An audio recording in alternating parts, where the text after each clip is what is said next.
જમીનની ખરીદી કરતા પહેલાં કોઈપણ દસ્તાવેજ વ્યક્તિગત રીતે વેરિફિકેશન કરાવી લો, કારણ કે સુરતમાં એવો એક કિસ્સો પ્રકાશમાં આવ્યો છે જે તમને ચોંકાવી દેશે.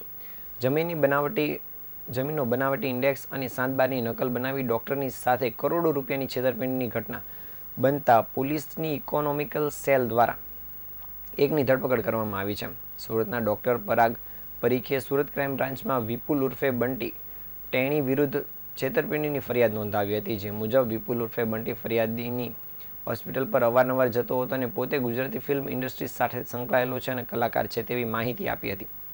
ફરિયાદીને જણાવ્યું હતું કે તે ગુજરાતી મૂવીનું કામકાજ કરે છે. એટલું જ નહીં, ખટોદરા શોમાં કાંજીની વાડીમાં લિવિંગ વેલ હેલ્થ ક્લબના નામથી જીમ પણ ચલાવે છે, જેના કારણે ફરિયાદીએ આરોપી પર વિશ્વાસ મૂકી દીધો હતો.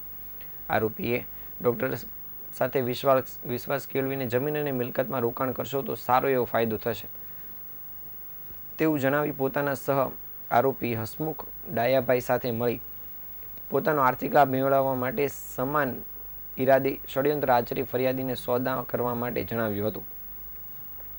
હસમુખ જિગ્નેશ પટેલ અને વિનય મર્ચન્ટના નામે જમીન ન હોવા છતાં તેમના નામની જમીનનો પોતાનો બનાવટી ઇન્ડેક્સ અને 7/12ની ખોટી નકલ બનાવી ડૉક્ટર સાથે જમીનનો સોદો કરી તેના અવેજમાં 4,89,00,000 રૂપિયા પડાવી લીધા હતા. ત્યારબાદ આ ફરિયાદી રૂપિયા આપી દેશે તેવી સમજૂતી કરાર પણ કરી આપી તે કરારનો શરતો મુજબનું પાલન નહીં કરી ફરિયાદીને નાણાં પણ પરત ન આપી ધાકધમકી આપી હતી.